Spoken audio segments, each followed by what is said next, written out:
Brandy Alexander Caramel Ice Recipe.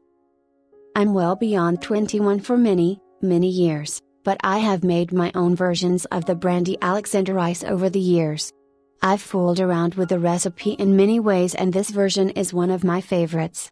Ingredients: 1 quart softened French vanilla bean ice cream, 3/4 cup brandy, your preferred label, 1 cup soft caramel, 1/2 cup chopped caramel pieces, 1 tablespoon brown sugar, 1 teaspoon cinnamon, 2 cups heavy cream. Whip it into whipped cream, add sugar to taste, if you want. I don't, but many people like fresh whipped cream with a touch of sugar for sweetness.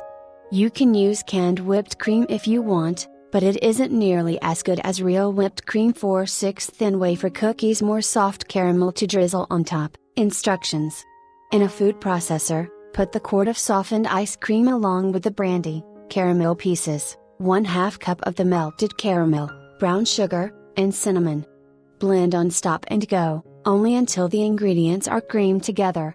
Once blended, scoop into a bowl and swirl and fold the remaining 1/2 cup of melted caramel and 1 cup of fresh whipped cream into the ice cream for visual effect.